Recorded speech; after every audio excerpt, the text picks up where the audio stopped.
Good morning class. Ridipchand Choudhury Mahavidyalaya से मैं आज आपके सामने बीए फर्स्ट सेमेस्टर में हमारा टॉपिक है शॉर्ट टर्म और लॉन्ग टर्म मेमोरी के बीच में अंतर। जैसा कि हम आपको पहले बता चुके हैं कि शॉर्ट टर्म मेमोरी वो मेमोरी होती है जो हम बना रहे होते हैं या थोड़े समय की मेमोरी होती है। लॉन्ग टर्म वो होती है जो सेव हो जाती है और किसी भी समय, लंबे समय के बाद भी हम किसी भी समय उसको उठा कर सकते हैं और याद कर सकते हैं। ठीक है, उसके बारे में सोच सकते हैं, समझ सकते हैं। तो यहाँ पर कुछ टाइप्स हैं, तो यहाँ पे देखना है। पहला पॉइंट है सप्ताह काल। तो जो ड्यूरेशन होती है, समय सीमा जो होती है वो लॉन्ग टर्म की ज़्यादा होती है और शॉर्ट टर्म की कम होती है। यानी कि अगर हम लोग कोई मेमोरी सुरक्षित कर पाते हैं, सुरक्षित कर लेते हैं, तो हमारा जो क्या बोलते हैं, जो हमारा लॉन्ग टर्म है उसमें बहुत पुरानी पुरानी स्मृतियाँ सुरक्षित रहती हैं। ठीक है, उसमें जो डॉक्यूमेंट नीचे लिखे वो सब जमा करने। ठीक है, तो जो लॉन्ग टर्म है उसमें हम लोग कितनी भी समय पुरानी वाली जो स्मृति है वो हमारे पास सुरक्षित रहती है।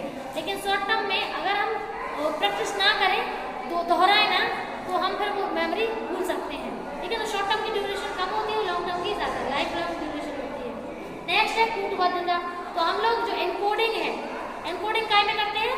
शॉर्ट टर्म मेमोरी में करते हैं। यानी कि हम लोग बड़ी चीज़ों को छोटे रूप में करते हैं ताकि उसे हम याद कर पाएँ।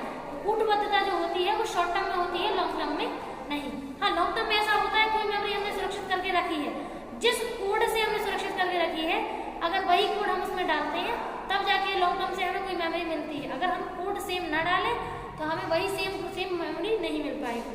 नेक्स्ट है संचयन क्षमता। तो नहीं, हिराश मतलब होता है खोना, खत्म होना। तो शॉर्ट टर्म से जल्दी चीजें खत्म हो जाती हैं बजाय लॉन्ग टर्म के। लॉन्ग टर्म से अगर कोई मेमोरी आपने याद कर ली है तो आप उसे भूलेंगे नहीं, वो आपको याद रहेगा। ठीक है, तो हिरास शॉर्ट टर्म में ज़्यादा जल्दी होता है। अगर प्रैक्टिस नहीं करेंगे तो शॉर्ट टर्म से बहुत ही जल्दी आपका वो हिरास हो सकता है। हिरास तो लॉन्ग टर्म से भी हो सकता है, भूल हम लॉन्ग टर्म से भी सकते हैं, लेकिन नंबर ट्रायल की बात होती है। अगर ज़्यादा बार याद किया है तो लॉन्ग टर्म से भूल नहीं सकते। नेक्स्ट है संचयन क्षमता। तो संचयन क्षमता का मतलब है सुरक्षित करने की बात। तो किसमें संचयन क्षमता ज़्यादा होगी? मतलब लॉन्ग टर्म में ज़्यादा मेमोरी रख सकते हैं कि शॉर्ट टर्म में? तो ऑब्वियसली लॉन्ग टर्म में ज़्यादा क्षमता में मेमोरी हम रख सकते हैं, क्योंकि उसमें याद करते करते रखते चले जाते हैं। लेकिन शॉर्ट टर्म में हम एक समय में 2, 4, 6 या 8 इन्फॉर्मेशन ही एक समय में हम ले पाते हैं। ठीक है, नेक्स्ट है विस्मरण प्रकार। तो अगर भूलने का कहें तो शॉर्ट टर्म में कैसे भूलते हैं? शॉर्ट टर्म में हम भूलते हैं एक तरीके से जब हम उसको प्रैक्टिस ना करें तो भूल जाते हैं शॉर्ट टर्म से। लेकिन लॉन्ग टर्म में भूलने के कई प्रकार होते हैं। कभी कभी ऐसा होता है कोई नई चीज़ सीखी तो पुरानी चीज़ उससे मिलती जुलती होती है तो पुरानी को हम भूल जाते हैं। कभी कभी ऐसा होता है कि पुरानी मेमोरी इतनी स्ट्रांग बनी होती है कि नई मेमोरी इंटरफेयर उसमें बहुत ज़्यादा करती है, तो नई मेमोरी में इंटरफेरेंस की वजह से नई मेमोरी हमें स्ट्रांग नहीं बन पाती है। तो भूलने के कई प्रकार होते हैं। नेक्स्ट है अभ्यास। तो अभ्यास हम किस में करते हैं? शॉर्ट टर्म में। लॉन्ग टर्म में अभ्यास नहीं होता। ठीक है, हमेशा शॉर्ट टर्म मेमोरी को ही अभ्यास करके हम उसे याद करके एलडीएम में भेज सकते हैं। नेक्स्ट है चंचलता। तो फ्लेक्सिबिलिटी शॉर्ट टर्म में पाई जाती है, लॉन्ग टर्म में बिल्कुल भी नहीं। क्यों? क्योंकि हमें किस चीज़ को कैसे याद करना है, किसने कितना फेरबदल करना है, वो फेरबदल हम शॉर्ट टर्म में ही कर सकते हैं, लॉन्ग टर्म में नहीं। लॉन्ग टर्म तो जैसी मेमोरी है वैसे के वैसे आएगी। नेक्स्ट है अभ्यास। तो एफर्ट, आयास। तो अगर हम आयास की बात करें हम लोग क्या बोलते हैं, एफर्ट की, मतलब किसमें कितना एफर्ट दिया है आपने। जैसे होता है ना कि अगर ज़्यादा एफर्ट दोगे तो एक बार में मेमोरी याद हो जाएगी, लेकिन अगर एफर्ट कम दे रहे हो तो अभ्यास बार बार करना पड़ेगा। अभ्यास अगर ज़्यादा हुआ तो एफर्ट कम लगेगा, और अगर एफर्ट ज़्यादा दे रहे हो तो अभ्यास कम होगा। ठीक है, नेक्स्ट है स्मृति चिन्ह।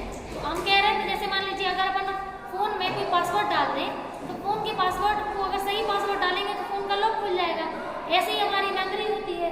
अगर हम लोग सही जो कोड है, अगर हम डिकोड करने के लिए सही कोड डालें तो ही हमारी मेमोरी या फिर हमें मेमोरी याद आ सकती है। अगर कोड सही नहीं होगा तो मेमोरी हमें याद नहीं आएगी। नेक्स्ट है संभ्रांति प्रभाव। संभ्रांति मतलब थोड़ा सा डाउट होना। ठीक है, तो डाउट हमारे लॉन्ग टर्म मेमोरी में होते हैं, शॉर्ट टर्म में नहीं। ठीक है, तो शॉर्ट टर्म मेमोरी हम लोग मतलब डाउट होते तो वही तभी क्लियर हो जाते हैं, लेकिन लॉन्ग टर्म मेमोरी में अगर डाउट हुआ तो वो चीज़ें फिर क्लियर नहीं होती हैं। नेक्स्ट है विघटन। विघटन मतलब तोड़ना। तो तोड़ मरोड़ के याद किसमें करते हैं हम लोग? शॉर्ट टर्म में। लॉन्ग टर्म में टूटने वाली कोई सिचुएशन नहीं होती है। जैसी मेमोरी बन जाती है वैसे की वैसी मेमोरी आप याद करते हैं, बस उसको वैसे ही का वैसे निकाल देते हैं। नेक्स्ट है स्नायुविक प्रभाव। स्नायुविक प्रभाव मतलब आप जानते हैं हमारी बॉडी और ब्रेन कैसे बना है? न्यूरॉन से। तो जो न्यूरॉन होते हैं, न्यूरॉन का पूरा भेजना, लाना, उसको याद करना, सब कुछ पूरा जो काम है वो क्या है, स्नायु का होता है। तो स्नायु ही पूरा वर्क करते हैं, न्यूरॉन। तो न्यूरॉन जैसे मान के चलिए अगर सेरेब्रल कॉर्टेक्स की बात करें जो हमारे ब्रेन में पाया जाता है सबसे ऊपर, तो उसमें कौन सी मेमोरी सुरक्षित होती है, लॉन्ग टर्म मेमोरी। लेकिन अगर शॉर्ट टर्म मेमोरी की बात करें तो शॉर्ट टर्म मेमोरी हिप्पोकैम्पस बनाता है जो थैलेमस के जस्ट बगल में पाया जाता है, ठीक है।